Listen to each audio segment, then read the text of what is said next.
자, 들어가겠습니다. 지금 강의가 좀 학자 이름도 많고 좀 많이 어렵죠, 그죠?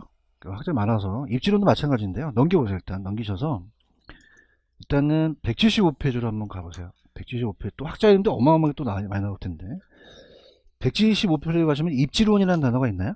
여기 이제 분석을 한번 해볼게요. 입지론은 이제 몇 문제 정도가 출제가 되냐. 그래서 오늘 이제 나머지 있는 부분을 이제 하겠는데요. 입지론이에요. 자, 입지론은 문제가 한 문제나 두 문제밖에 안 나와요. 문제 비율은 높지는 않습니다. 근데 이게 이제 19세기와 20세기 이론이기 때문에 지금 21세기이기 때문에 현실과 잘 부합하지 않아요. 두 가지가 있어요. 우리가 산업입지하고 주거입지입니다. 자, 그러면 우리가 서양이 좀 산업이 또 먼저 발달되면서 우리나라는 주거입지로 좀 가죠. 동양. 그럼 풍수지리나 명단 처리 찾는 거는 검증이 안 됐어요. 그래서 주거 입지는 하지 마세요. 나온다 안 나온다? 안 나온다. 산업 입지에서 나와요. 그러니까 산업은 1차, 2차, 3차 산업이 있다는 얘기 들어보셨죠? 그죠? 그래서 지금 1차는 했거든요. 아까 튜넨 기억하십니까? 농업 입지로는 했어요. 농업 입지로는 했고요. 그래서 튜넨에 대한 이론을 했고, 자, 2차 산업도 공업 입지론인데요. 얘가 잘 안 뜨는데 작년에 레시가 나왔었거든요. 공업 입지론. 그래서 얘는 두 명입니다. 자, 레이시라는 학자와 베버라는 학자 이렇게 나오고요. 3차가 중요해요.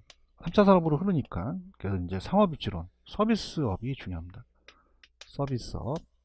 그래서 우리가 상업입지론이라고 하죠. 그래서 나온다면 3차에서 다 떠요. 몇 차에서 뜬다? 그래서 이 저자분이 3차의 상업입지론서부터 앞에 넣은 거거든요. 그래서 크리스탈러하고 허프하고 네일리가 있는데 얘네들 셋만 나오는 게 아니라 얘가 중요도가 있는 놈들이기 때문에 들어갈게요. 그럼 어떻게 암기하시냐? 농업은 몇 차죠? 그럼 그냥요 한 명이 등장해요. 한 명. 공업은 몇 차죠? 몇 명이 등장하죠? 두 명. 상업지는 3차죠. 몇 명이다? 3명. 근데 딱 3명만 아니라 얘네들이 가장 많이 뜨는 애들이거든요. 그래서 이렇게 이제 암기하신다면 이 저자분처럼 상업입지론부터 먼저 들어갈게요. 넘겨보세요. 쭉. 자, 여기 앞에 있는 건 뭐 쓸데없고 다 쫙쫙 넘겨보세요. 넘기시면은 176페이지로 가보세요. 가시면은 상업입지론이라는 단어가 있나요? 여기다 별표를 주세요. 3개 정도. 그래서 만약에 시험에 나온다면 상업입지론에서 거의 출제가 돼요. 근데 이제 계산 문제가 나오긴 하는데 계산은 제가 좀 이제 나중에 3, 4월 달에 좀 얘기할게요. 계산도 그냥이다 야매가 있다. 근데 계산은 이론이 돼야 돼요. 그 네일리의 소매인력 법칙부터 이제 이론부터 본 다음에 들어가죠. 자, 여기서부터 이제 이 저자분이 해놓으신 게 여기가 중력무용이에요. 만류인력, 중력무용. 그래서 여기는 중심지 간의 상호작용입니다. 상호작용. 그래서 끌어당긴 힘을 얘기를 해요. 네일리의 소매인력 법칙이라는 단어가 있죠. 여기서부터 스타트 끄는데 중력무용입니다. 네일리의 자 네일리의 소매인력입니다. 인력에다 또 하나 쳐보세요. 인력, 소매인력 법칙. 따라오세요. 만류인력. 학교 다닐 때 만류인력을 배우셨죠? 그래서 이제 이건 만류 법칙이에요. 두 물체의 질량 구면 비례와 거리 제곱에 반비례한다는 얘기인데, 자 미리 들어간다면 밑에 보시면은 그림이 하나 있죠. 그래서 도시 단위로 가요. 얘는 그래서 A 도시와 B 도시를 그려줍니다. 자 A 도시는 만약에 4만 명이 있고요. 자 B 도시는 1만 명이 있다.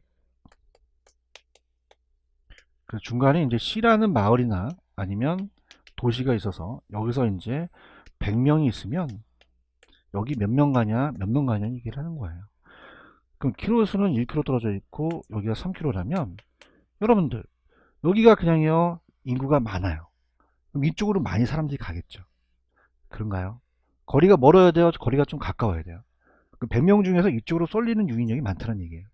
자, 그래서 우리가 요거는 상권을 도시 단위로 갑니다. 도시 단위로 측정했고요. 그 다음에 항상 소도시고 두 개 도시밖에 없다고 가정해요. 두 개 도시. 자, 그 다음에 중요한 거는 끌어당기는 유인력이에요. 그럼 산권에 대한 유인력은 유인력을 흡입력이라고도 하거든요. 끌어당기는 유인력. 인구가 작아야 돼요? 인구가 많아야 돼요? 많아야 되죠. 인구나 크기에 비례한다고 합니다. 그럼 분수가 어떻게 돼요? 얘가 높으면 위에 것도 높겠죠? 비례하고요. 거리는 멀어야 돼요? 거리가 가까워야 돼요? 가까워야죠. 그래서 거리의 제곱에 반비례한다. 제곱의 반비례. 그래서 이렇게 해서 얘와 얘는 반대로 된다는 거죠.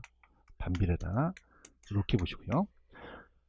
그 다음에 얘는 이제 분기점이라는 걸 처음 구분했어요. 분기점은 뭐냐면 상권의 경계 지점이에요. 경계 지점이라는 거는 두 이 중심지가 끌어당기는 유인력이 같은 곳이죠. 자, 그럼 만약에 이게 분기점이라고 하는데 A 도시가 만약에 4만 명이다. 자, B 도시가 4만 명이면 그냥요 끌어당긴 힘이 같아요. 그럼 당연히 중앙에 오겠죠. 그죠? 다 중앙에 옵니다. 그래서 이게 뭐냐면 1대1이 되는 곳이에요. 50대 50. 그럼 100명이 있으면 어떻게 돼요? 50명 50명 가죠? 근데 얘가 이걸 처음으로 구분했는데 놀라운 사실을 발견한 거는 만약에 A 도시가 지금 여러분들 거기 보시면은 지금 어때요? 오른쪽에 밑에 하단에 보시면 그림이 하나 있죠? 따라서 분기점. 분기점이라는 단어가 있나요? 그러면 여러분들이 미리 또 결론을 내리겠지만 지금 A하고 B 매장 중에서는 그냥입니까? A 매장이 큽니까? 그럼 분기점은 작은 쪽이 가까워요. 큰 쪽이 가깝다, 작은 쪽이 가깝다, 작은 쪽. 그래서 이게 희한하게 얘가 발견해 봤더니 4만 명이고 얘가 B가 1만 명이면 이 분기점은 그냥입니까? 끌어당긴 힘이 같은 곳입니까? 그럼 따라서 1대1. 그럼 100명이면 50명, 50명 가는 곳이에요. 근데 이게 이쪽으로 쏠린다는 거죠. 이쪽으로 쏠린다는 건 뭐냐면 자 100명 있으면 여기 50명, 50명 간다는 거죠. 근데 왜 그럴까요? 여기가 그냥입니까? 좀 크기가 큽니까? 그럼 반이 되는 곳이 이쪽으로 쏠려 있다는 얘기예요. 아시겠죠? 그죠? 분기점이 큰 쪽에 가깝다, 작은 쪽에 가깝다. 작은 쪽. 펜 들어보세요. 자, 네일리의 소매 인력 있어요? 1번 소매 중력 법칙 박스 치시고요. 그 다음에 이번에 뉴턴의 만류 인력 법칙을 원용했고, 자, 이 파란 색깔이 시험제 나옵니다. 두 도시 상권의 흡입력은 두 도시의 그냥이요 인구수에 비례해요. 두 도시 분기점부터 거리 제곱에 반비례. 찾았습니까? 그 다음에 5번 항상 두 도시예요. 위치한 도시 인구에 대하여 상권이 미치는 영향력을 기르는 상권의 흡입력은 두 도시의 크기, 이 크기가 인구거든요. 비례하고요. 배분됩니다. 그럼 A, B가 만약에 크기가 동일해요. 그럼 그냥입니까? 분기점은 중앙에 옵니까? 근데 A가 B보다 크다면 더 오히려 작은 쪽에 가깝죠? 그래서 A보다는 우리가 갈 것이므로 상권의 분기점은 그냥이다. B도시에 가깝다. B도시에 가까워요. 체크하셨습니까? 그럼 빨리 한번 풀어보세요. 우리가 기출이 됐었는데 지금 18번이 왜 틀렸는지 한번 지적해 보세요.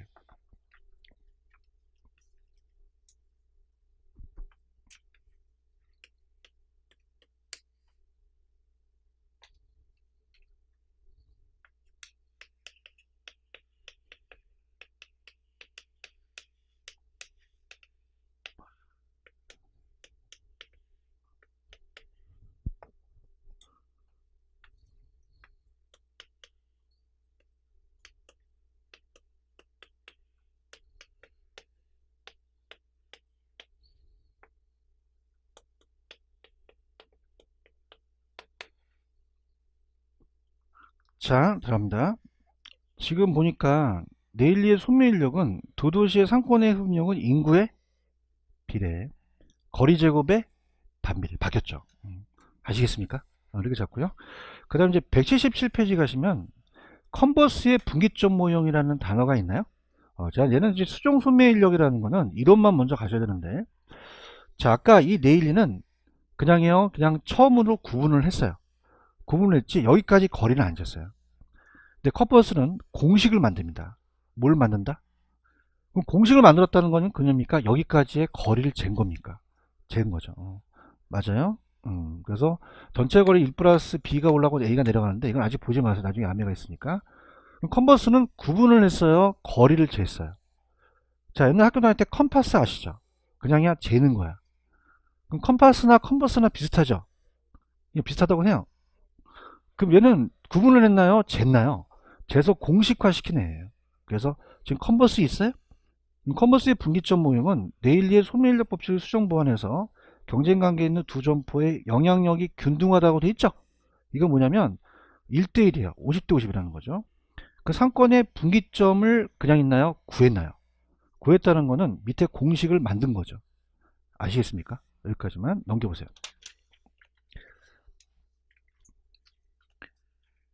넘기시면 허프 있어요? 별애가 다 나오네요. 누구요? 허프. 이제 허프는 이제 크리스탈 레일리 이론을 이제 조금 적용시켰어요. 그래서 레일리가 소매인력을 얘기했는데 얘는 레일리한테 두 개가 아니라 이제 세 개 대도시여서 그 안에 있는 점포 단위로서 소매상권 단위로 가서 얘의 이론을 좀 비판했습니다. 들어볼게요. 자, 허프입니다. 허프의 확률 모형이에요. 허프의 확률 모형. 그럽니다. 자, 얘네들은요. 따라해보세요. 소도시 두 개의 도시 딱 한정적이거든요. 근데 대도시 내에 그냥입니까? 여러 개가 있을 수 있습니까? 여러 개의 다수가 있을 수 있다는 얘기예요. 맞나요? 그래서 얘는 상권을 점포 단위로 갔어요.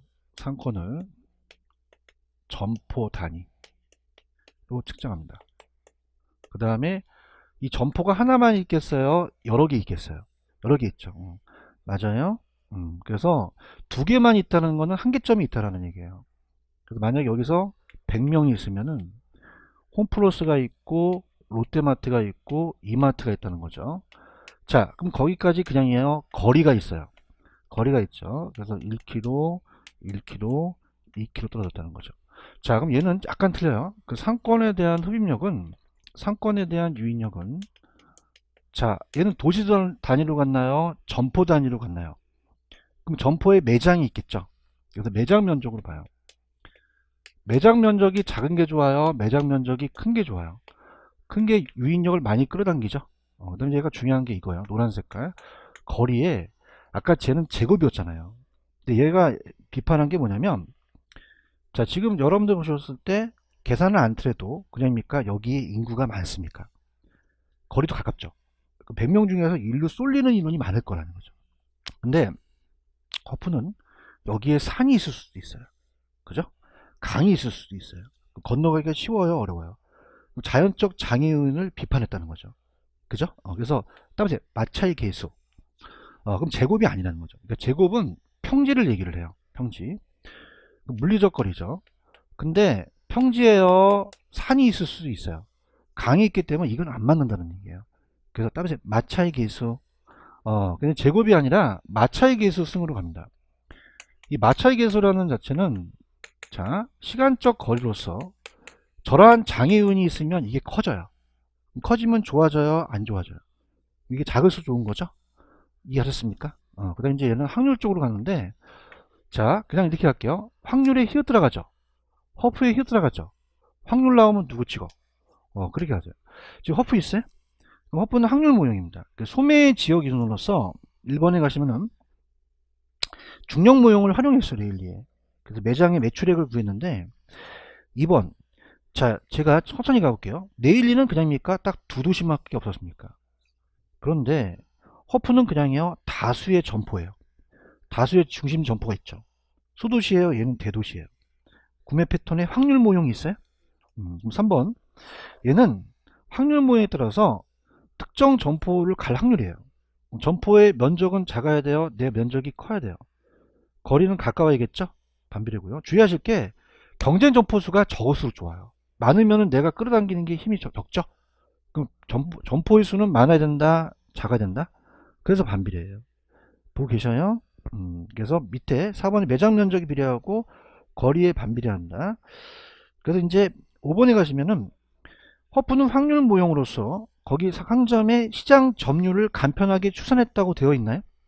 박스를 보시면은 그냥입니까? 매장 면적이 올라갔습니까? 거리의 마찰 계수가 내려가야 된다는 거죠. 그래서 어떤 거냐면, 자, 이마트로 갈 시장 점유율이에요. 그럼 이마트에 대한 시장 점유율은, 자, 일단 여러분들 그냥입니까? 다 유인력을 구해야겠습니까? 그럼 밑에 다 깔아야 되죠. 홈프로, 롯데, 이마트. 이마트. 자, 그럼 임의적으로 갈게요. 그냥입니까? 매장 면적이 비례합니까? 거리 마찰 계수에 반비례하죠? 그래서 얘가 그냥 임의적으로 50이라는 유익이 나오고 30, 20이 나왔다면, 자, 50 대입시키고요. 그 다음에, 자, 얘가 30, 20이면 100분의 50은 따보세요. 50%. 50%로 간다는 얘기죠. 아시겠습니까? 따보세요. 확률 모형 주장했어요. 이해 갔나요? 근데 박스 밑에 마찰 계수라는 게 중요하죠. 무슨 계수? 그럼 공간 마찰 계수는 시장의 교통 조건, 쇼핑 물건의 특성에 따라서 안 달라진다, 달라진다. 제가 조건이 나쁘면 이게 작아진다 그랬어요? 커진다 그랬어요? 커진다 그랬죠. 이해하셨습니까? 이렇게. 무슨 말씀인지 아시겠어요? 이렇게. 자, 그 다음에 밑에 6번은 제가 이따가 4번을 할 겁니다. 4번에 크리스탈러의 중심지 이론이라는 단어가 있어요. 이제부터 이제 크리스탈러 이론인데 여기서 이제 계산이 안 나와요. 자, 이제 조금 제가 필기를 해볼 텐데, 자, 지금까지는 따라보세요. 만류 인력, 중력 모형. 그럼 중심지 간의 상호작용이라는 건 뭐냐면 얘하고 얘가 끌어당기는 유인력이 있다는 얘기예요. 맞습니까? 근데 자, 지금 크리스탈러는 그냥이에요. 그냥 중심지 이론이에요. 만류 인력이라는 게 없죠. 지금 보고 계십니까? 그냥 중심지의 형성 과정을 얘기를 해요. 그래서 만류 법칙이라는 건 아니라 그냥 중심지가 형성하는 과정. 그래서 우리가 그냥 크리스탈러는 제가 크시라고 할게요. 크시께서는 중심지 이론을 전개하셨습니다. 독일 남부 지역을 관찰하면서 벌집 모양을 관찰하면서 우리가 만들었는데, 얘는 중심지의 형성 과정이라는 게 나올 거예요. 그럼 중심지의 상호작용이에요, 중심지의 형성 과정이에요. 자, 얘는요, 만류 인력 생각했나요, 생각을 안 했나요? 얘는요, 생각했죠. 대답해봐요.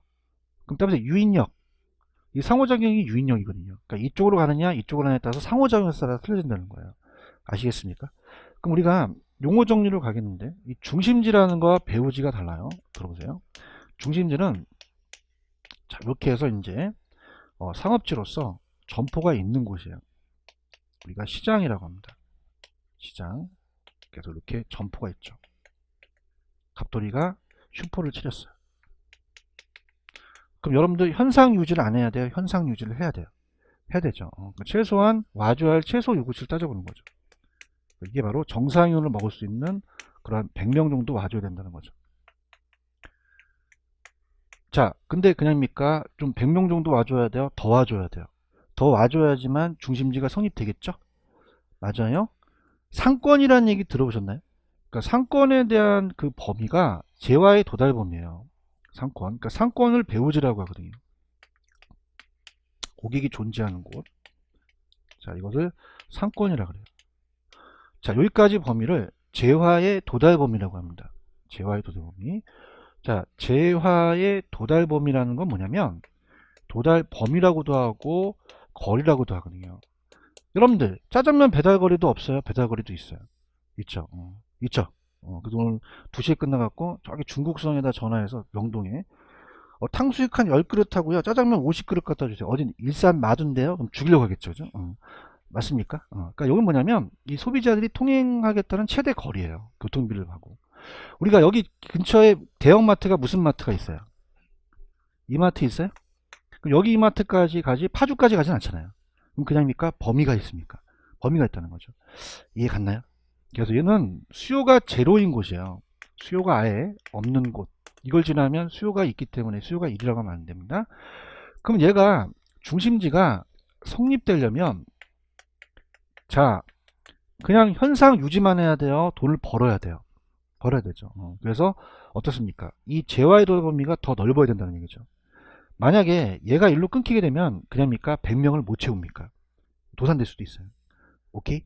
그래서 중심지의 성립 조건은 재화의 도달 범위가, 이 재화의 도달 범위가 최소 요구치보다 커야 돼요. 그럼 최소 요구치는 이 범위 그냥입니까? 안에 있어야 됩니까? 안에 있어야 되죠. 아시겠습니까? 그럼 갈게요. 펜 들어보세요. 179페이지 크리스탈러 있어요? 파란 색깔만 기억. 중심지로는 재화 서비스를 공급하는 중심지입니다. 공간 조직이 어떻게 형성되는가를 중심지의 그냥이요, 형성 과정이에요. 자, 그러면서 밑에 가시면 중심지의 개념이라는 단어가 있죠. 자, 중심지로 갑니다. 중심지가 여기에요. 그럼 중심지는 각종 재화 서비스 공급이 집중되어 배우지의 재화 서비스를 제공하는 중심지라고 되어 있나? 이 배우지가 상권이거든요. 그러니까 여기가 학원이 중심지면 여러분들이 계신 곳이 배우지예요. 얘기 좀 해주세요. 그럼 아까 100명 정도 와줘야 되는 게 따라서 최소 요구치, 최소한의 공간 범위와 인구수 범위를 정상인만 먹는, 넘겨보세요. 그 범위를 최소 요구 범위라고 그래요. 그럼 최소 요구 범위는 초과인을 얻어요? 그냥 정상인만 얻어요? 그거지. 그 다음에 리을 별표, 재화의 도달 범위 거리라는 단어가 있나요? 자, 그러면 그림을 한번 볼게요. 두 가지 그림 중에서 어떤 게 좋을까요? 첫 번째 그림이 좋을까요? 두 번째 그림이 좀 성립될까요? 첫 번째 그림이 있어요? 자, 그냥입니까? 최소 요구치가 그 안에 있습니까? 그래야지만 중심지가 성립할 수 있다는 얘기예요. 이해하셨습니까? 그러면 우리가 어떻게 돼요? 재화에 도달 거리는 중심지가 재화 서비스를 제공할 수 있는 최대한의 범위라고 되어 있죠? 최소입니까? 최대입니까? 소비자가 가까이 통행할 수 있는 최대한 범위예요. 자, 밑줄 쳐보세요. 아까 제가 수요가 1이었어요. 수요량이 제로였어요. 제로라는 단어가 있나요? 1이 되면 안 돼요. 그러니까 제로가 돼야지만 그 지점까지 걸 얘기하고 그 넘으면 1이 된다는 건 있다는 거거든요. 그러니까 더 이상 수요를 발생하지 않는 수요량이 1이다, 제로다. 제로인 범위. 여기까지 가시겠습니까? 그 다음에 맨 밑에 가보세요. 맨 밑에가 지금 파란 색깔 크리스탈은 이제 독일 남부 지역을 관찰하면서 중심지 형성 과정을 초점을 뒀고요. 그 다음에 오른쪽에 보시면 중심지의 계층이 고차, 저차라는 단어가 있어요. 자, 여기 이제 별표쳐 보시면 얘는 이제 중심지의 계층이 여러 개가 있어요. 소비자의 포섭 원리가 다른데, 자, 들어볼게요. 고차가 있고요. 그 다음에 중차가 있고 저차가 있어요. 자, 그럼 우리 집 앞에 대형마트가 가깝습니까? 구멍가게 가깝습니까? 구멍가게. 동네 슈퍼죠. 동네 슈퍼가 있고 중간에는 중형마트가 있고요. 중형마트가 있고 더 가면 대형마트가 있다는 거죠. 자, 그럼 동네 슈퍼보다 대형마트는 거리가 가까워요? 더 멀어요? 다양한 기능을 하죠. 규모가 작아요? 커요? 그죠? 여러분들 동네 슈퍼는 아이 쇼핑 가능합니까? 오늘 가면 해보세요. 시식이 가능해요? 경찰에 신고해요. 근데 대형마트는 그냥이야 한 끼를 때울 수도 있죠. 잘 말씀 때우시네. 그럼 대형마트가 기능을 더 많이 한다는 거죠. 그 다음 우리가 교육 서비스 받으러 가냐면 우리 집 앞에는 대학교가 가까워요? 초등학교가 가까워요? 중고등학교가 있고 대학교가 더 멀죠? 그러면 대학교와 대학교 간의 간격이 더 있어요? 멀겠어요? 초등학교 좀 가깝죠. 이해하셨어? 그 다음에 서울에는 시청이 여러 개 있어요? 시청이 딱 하나밖에 없어요? 동사무소는요? 많죠. 그러면은 우리가 이따가 뭐냐면 이렇게 봐봐요. 이 고차로 갈수록 따라서 피라미드형, 무슨 말이냐, 저차가 중심지가 많죠. 그러면 고차로 갈수록 그냥입니까? 이 중심지가 하나밖에 없습니까? 그럼 고차로 갈수록 중심지의 수는 많아진다, 적어진다? 적어지고. 자, 동네 슈퍼가 중차 옆엔 분포하지만 고차로 가면 찌그들어요. 그럼 저차가 고차로 갈수록 분포도가 늘어난다, 분포도가 줄어든다. 줄어든다. 가볼게요. 지금 여러분들 거기 보시면 고차, 저차 있어요? 자, 고차가 대형마트예요. 그러면 고차는 이보다 치수가 낮은 중차나 저차의 기능도 수행하죠. 그럼 대형마트에 그냥이야 동네 슈퍼 파는 거 다 팔아. 팔죠. 모두 다 취급한다는 거예요. 이거 이해가셨습니까? 그러면 B. 그럼 대형마트는 지금 재화의 도달 범위와 최소 요구치가 동네 슈퍼보다 작겠어요? 더 커야 되겠어요? 중심지 기능이 다양하고 전문화된 기능을 수행하죠. 그러면 대형마트가 동네 슈퍼보다 상권의 범위가 넓겠어요? 좁겠어요? 넓고. 그렇죠. 그 다음에 이제 아까 시청으로 본다면 동사무소가 많아요? 시청이 많아요? 동사무소하고 시청은 중심지가 적기 때문에 하나밖에 없죠. 그런가요? 그 다음에 대형마트는 이제 점포의 밀도가 낮기 때문에 우리가 낮고 또 이때 따라 고차가 또 거리가 또 멀죠. 저차 갑니다. 저차는 그냥요 동네 슈퍼예요. 저차에 관련된 개별적인 서비스만 하죠. 그럼 저차는 재화의 도달 범위와 최소 요구치가 가장 크다, 작다, 작고 중심지 기능이 가장 작고 단순한 서비스만 하죠. 저차는 상권의 범위가 작죠. 중심수가 좀 많고요. 점포 밀도가 좀 따닥따닥 붙어 있죠. 그 다음에 이에 따른 저차가 거리가 또 가깝겠죠. 이해하셨습니까? 밑에 파란 색깔 한번 읽어보시고요. 포서 벌리고 넘겨볼게요.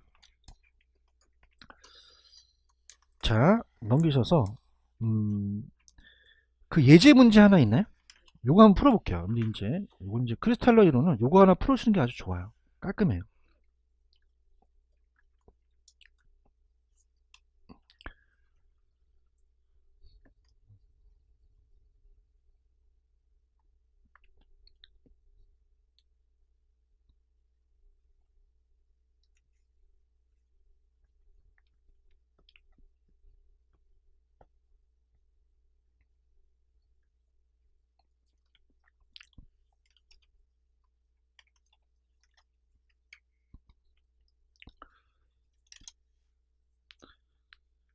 다 맞고 니은번만 틀렸어요.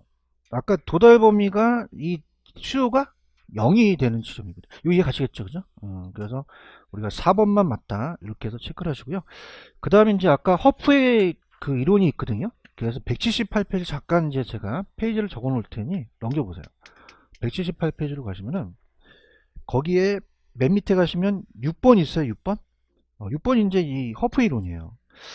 자, 허프는 중심지 이론을 얘기를 합니다. 근데 허프도 중심지를 얘기를 하는데, 자, 얘가 있을 때는 대형마트가 없었어요. 근데 이제 고차가 대형마트 역할을 하죠. 큰 이마트 같은 데고, 그 다음에 저 차는 동네 슈퍼예요. 동네 슈퍼. 자, 그럼 가볼게요. 자, 얘가 있다가 여기 안에서 뭐냐면 따라서 다목적 구매 여행. 이게 무슨 말이냐? 다목적 구매 여행이라는 거는 여러분들 우리가 이마트 같은 데 가시면은 자, 이 껌 하나 사러 가는 건 아니잖아요. 그럼 가게 되면 그냥입니까? 카트를 끕니까? 물건을 쌌죠? 그냥입니까? 다목적 구매 여행입니까? 그럼 이 목적이 있으면 적당한 거리에 100m의 고차에 있으면 저 차를 지나칠 가능성이 있다는 거예요. 가볼게요. 지금 허프 있어요? 소비자는 가장 먼 곳 선택해요? 가장 가까운 곳 선택해요? 적당한 거리에 고차가 있으면 인근의 저 차를 그냥 다 지나칠 가능성이 커진다. 왜 그럴까요? 따보세요. 다목적 구매. 밑에 다목적 구매라는 단어가 있어요? 그걸 하면은 고차로 갈 수도 있다는 거죠. 이해하셨죠? 그죠? 그래서 오늘 가셔서 남편분이 어머 이마트 가자 그러면 어머 무식해 다목적 구매 여행을 떠나자 그러세요. 그러면 빨리 가보세요. 얘 이론은 어떻게 나왔었냐면 19번을 한번 가보세요. 19번이 이제 기출이거든요.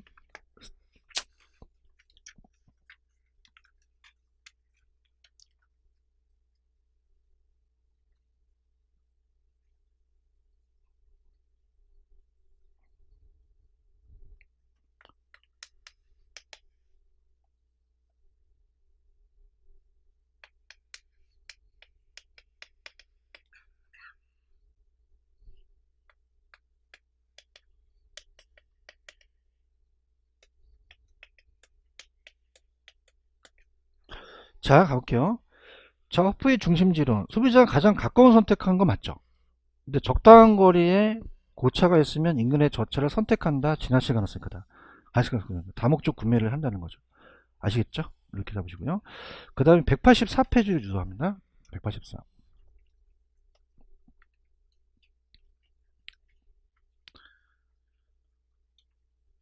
동그라미 2번 소재 위치라는 게 있나요?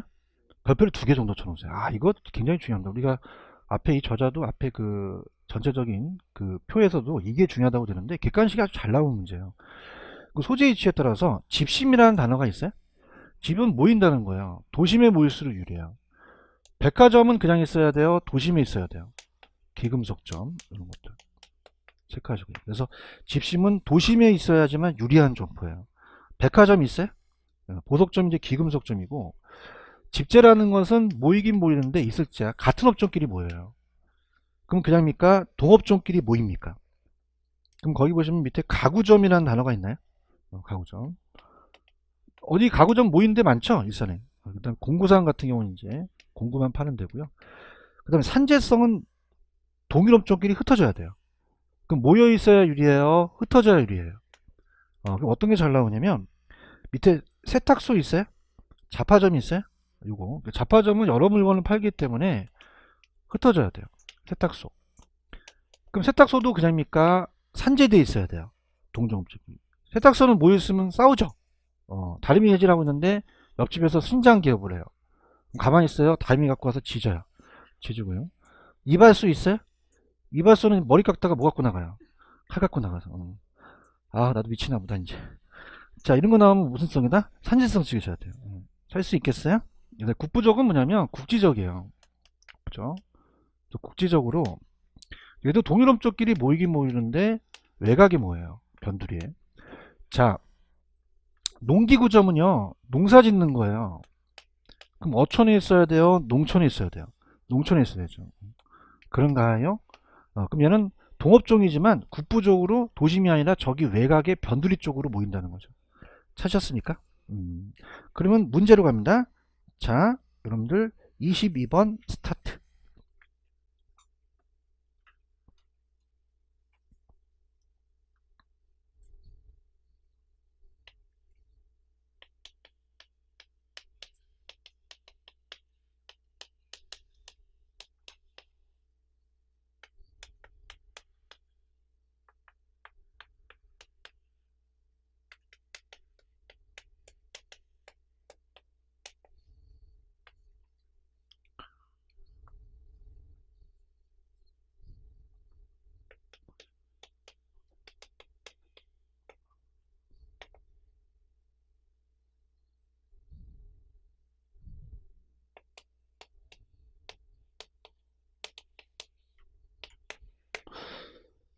자, 어떻게 됩니까? 우리가 가구점 공구상은 모여 있는 게 낫죠?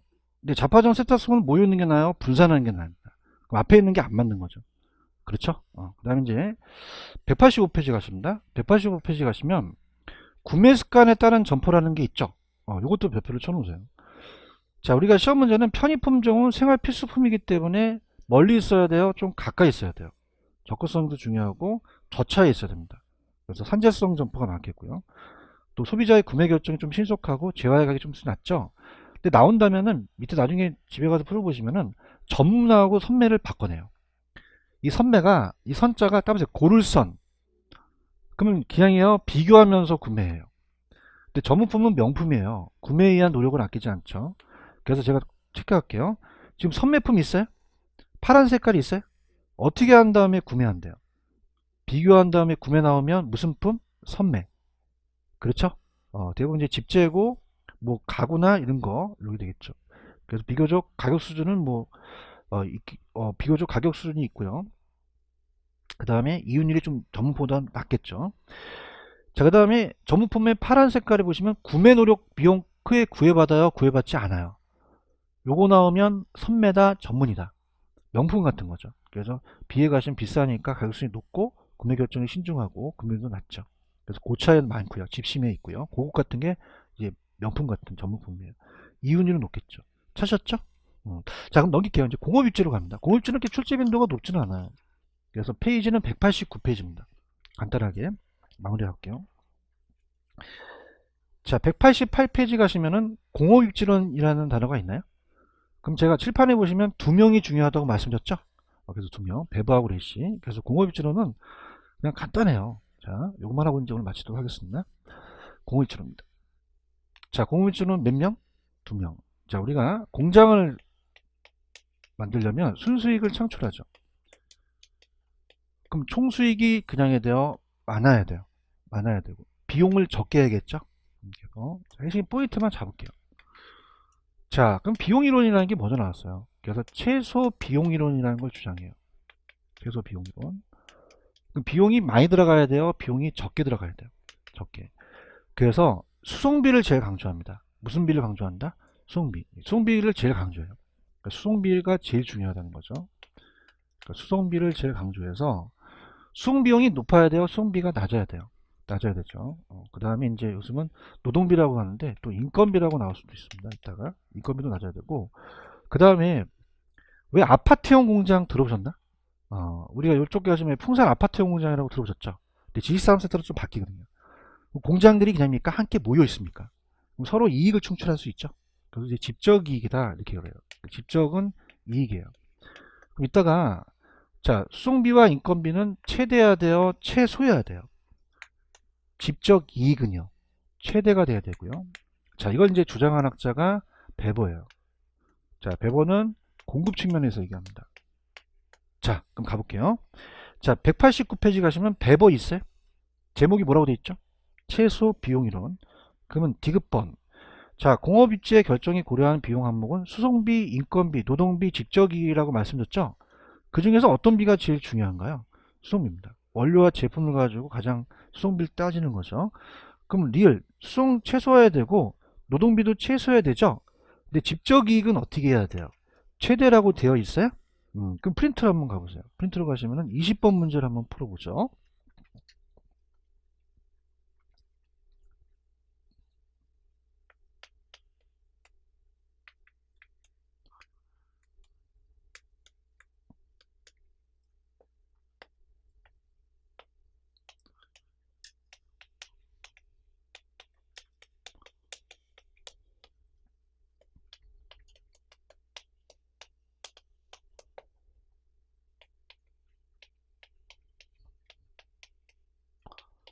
자, 들어가겠습니다. 읽어볼게요. 배번은 공업입주론을 기업은 순서는 맞죠? 순서는 어떤 비가 제일 중요합니까? 수선비, 인건비, 직접이익 수는 맞죠? 그런가요? 그런데 수송비와 인건비는 최소죠. 근데 직접이익은요, 최대가 된다라고 나오거든요. 지금 보고 있습니까? 그 다음에 190페이지 가시면 레시라는 애 한번 가볼게요. 3번에 레시라는 학자가 있죠. 얘는 시험 문제가 딱 한 번 나왔어요, 작년에. 그래서 볼게요. 자, 배번은 비용을 강조했어요. 뭘 강조했다? 그러면 만드는 공급 측면에서 본 거죠. 근데 레시는요, 그냥입니까? 수요자들이 많아야 됩니까? 그래서 최대 수요죠. 그럼 그냥요, 시장이 확대돼야 돼요. 이윤이 극대화돼서 얘는 공급이에요, 수요예요? 수요. 그럼 야매로 갑니다.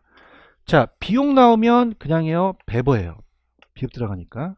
수요 나오면 시오 들어가죠. 그럼 누구죠? 레시죠. 그럼 레시는 그냥입니까? 최대 수요입니까? 그래서 그 파란 색깔만 가세요. 레시는 그냥이야 이윤이 극대화돼야 돼. 거기에서 공장을 입지하자는 거. 시장 확대 가능성 가장 풍부한 지점이 있자는 거죠. 이해하셨습니까? 그럼 이제 오늘 마지막. 자, 오른쪽 191페이지 가시면은 산업별에 대한 분류가 따보세요. 원료 지향형, 시장 지향형, 따보세요. 수송비 지향형. 그러니까 수송비 쪽으로 아끼라는 거죠. 그래서 넘기시면 박스 하나가 있어요. 박스 사주셨습니까? 자, 그걸 이제 한번 정리를 해볼게요. 잘 보세요. 원료 지향이라는 건 뭐냐면 원료 산지가 나는 곳이에요. 원료 산지. 이쪽으로 이제 공장을 지향하자. 원료 수송비를 좀 적게 들어가고요. 그 다음에 시장은 소비자가 있는 곳이거든요. 그래서 원료 지수와 입주량 아직 보지 마세요. 나중에 이제 3, 4월 달에 해주고 오늘 하는 것만 시장 지향이 됩니다. 잘 안 나옵니다. 이건 그냥 문제 풀 수 있는 정도만 가져가세요. 이건 소비자가 있는 곳이죠. 자, 지금 박스 보고 있어요? 그럼 원료가 산지로 간다면 원료지로 가고 소비자 쪽으로 가면 소비자 쪽으로 가자는 건데 이해가 안 가니까 잘 보세요. 자, 중간에 공장이 있어요. 공장은 그냥입니까? 제품을 생산합니까? 원료를 끌어와야 되죠. 원료 수송비가 들어갈 수도 있고요.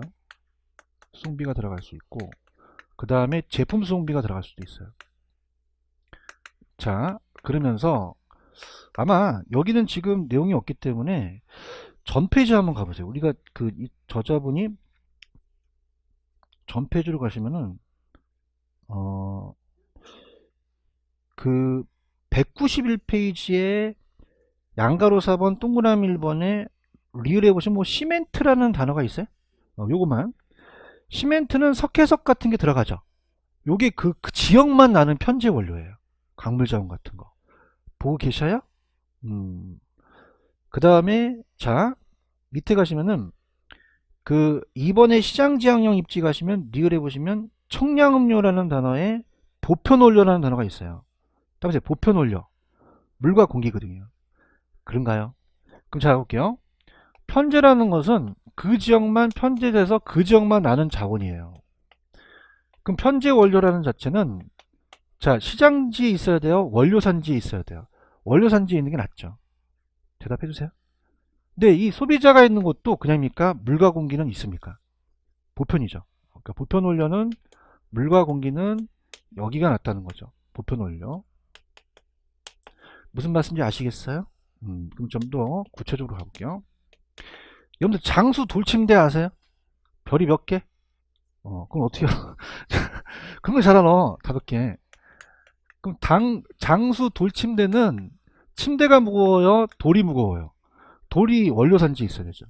그죠? 그럼 제품이 무겁나요? 원료가 무겁나요? 그럼 시장이 있어야 돼요? 원료 산지 있어야 돼요? 원료 산지 있어야 돼요. 그렇죠? 어. 자, 맥주 봅니다. 맥주는 물과 공기가 들어가요. 그러면 맥주는 그냥입니까? 보리라는 게 들어갑니까? 보리가 편제죠. 그럼 돌하고 보리 중에서 그냥입니까? 보리는 가볍습니까? 가벼우니까 일로 끌어올라가는 거죠. 무슨 말씀인지 아시겠죠? 이거 다시 할게. 원료가 무거우면 어느 지루하고, 제품이 무거우면 시장. 다음에 꽁치 통조림. 통조림 꽁치가 상하기가 쉽죠. 그 부패하기 쉬운 원료 같은 거는 원료가 낮고, 제품이 상하기 쉬운 빵하고 두부는 상하기 쉽죠. 이건 시장에 났다는 거죠. 마지막 케이스. 자, 여기는 뭐냐면 따라보세요. 중량 감소 산업. 이게 무슨 말이냐? 중량이 감소하는 산업은 이쪽으로 가라는 거예요. 자, 여러분들 시멘트 공업이에요.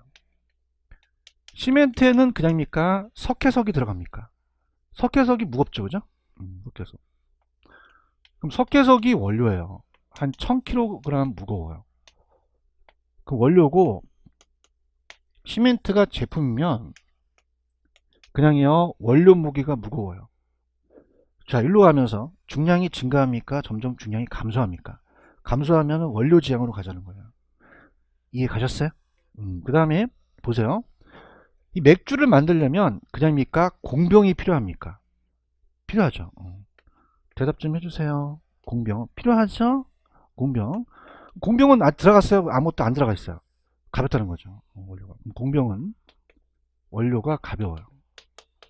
그래서 얘가 한 100kg이면 자, 그냥입니까? 이 맥주는 이 물과 공기를 채워 넣어야 됩니까? 그럼 무게가 무거워지죠. 그런가요? 그러면 원료 무게 무거워요? 제품 무게가 무거워요. 그렇죠. 그 다음에 여기에 그냥입니까? 물과 공기가 들어갑니까? 그럼 시장에 있지 않은 게 낫다는 거예요. 그런가요? 자, 그럼 이거는 그냥요 제품이 더 무거워요. 그렇죠? 그럼 제품 소비가 많이 들어갈 거 아니에요. 그래, 그렇죠. 일로 갈수록 중량이 감소합니까? 중량이 증가합니까? 증가요. 그럼 중량이 증가하는 산업은 이런 청량음료 맥주 같은 경우는 원료지가 날까요? 시장지가 날까요? 시장지가 나요. 여러분 따라서 코카콜라 들어보셨어요? 코카콜라는 수도권 지역에 있어요. 수도권은 경기도까지 포함시키거든요. 그럼 외곽으로 나가면 돼? 안 돼? 안 된다는 거죠. 아시겠죠? 지금 몇 페이지 하는지는 아세요? 190페이지 갈게요. 따라서 원료 지향형. 그럼 그냥요 원료 산지가 있는 곳이에요. 원료 아까 당수 돌침대 돌이 무거웠잖아요. 그럼 뭐가 무거워요? 원료가 무겁죠. 화이팅 하세요. 자, 아까 시멘트 공업 따라서 중량 감소 산업. 그럼 시멘트 공업 같은 경우는 이건 원료 지향이 낮죠? 그냥 있는 거 읽어주면 되는 거야 이제. 편제라는 거 있어요? 그냥이야 그 지역만 나. 원료 지수 아직 보지 마세요. 부패하기 쉬운 통조림 같은 거, 꽁치 통조림 같은 거. 그렇죠? 시장은 그냥요 소비자들이 있어요. 그럼 여긴 제품이 무겁죠? 중량 감소다, 증가다? 증가. 부패하기 쉬운 원료입니까? 제품입니까? 빵과 두부 같은 거죠. 빵과 두부는 유효기간이 있죠? 시장이 있어야 되고, 아까 청량음료나 맥주는 다 시장지에 있는 게 낫다는 거죠. 아시겠습니까? 자, 마지막입니다. 자, 이제 21번 풀어보세요. 스타트.